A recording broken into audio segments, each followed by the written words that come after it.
शिरपूर चोपडा महामार्गावर शुक्रवारी 12 जून रोजी सकाळी एक भीषण अपघात घडला।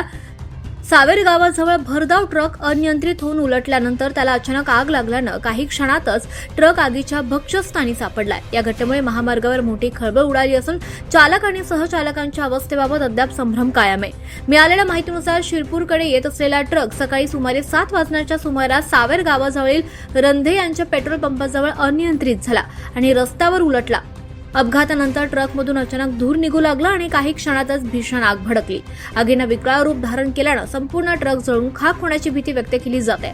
घटनास्थळी उपस्थित नागरिकांनी मदतीसाठी धावही घेतली, मात्र आगीची तीव्रता इतकी प्रचंड होती की ट्रक जवळ जाणं धोकादायक ठरत होतं। त्यामुळे चालक आणि सहचालक ट्रकमधून बाहेर पडले की नाही याबाबत सुरुवातीला कोणतीही खात्रीशीर माहिती मिळू शकली नाही। यामुळे परिसरात चिंतेचं वातावरण निर्माण झालं।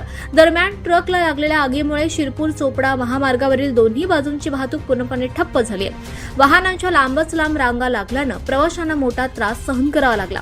घटनेची माहिती मिळताच अग्निशमन दलाचे पथक तातडीनं घटनास्थळी दाखल झाले असून आग आटोक्यात आणण्यासाठी युद्ध पातळीवर प्रयत्न सुरू आहेत। तसेच पोलिसांनी देखील घटनास्थळी धाव घेत वाहतूक नियंत्रणाचं काम हाती घेतलंय। अपघाताचं नेमकं कारण समजू शकलेलं नाहीये।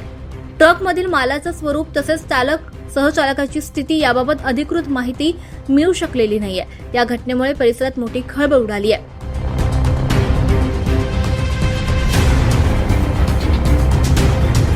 24 लाईव्ह महाराष्ट्र न्यूजसाठी अजय भरसट, शिरपूर, सांगवी।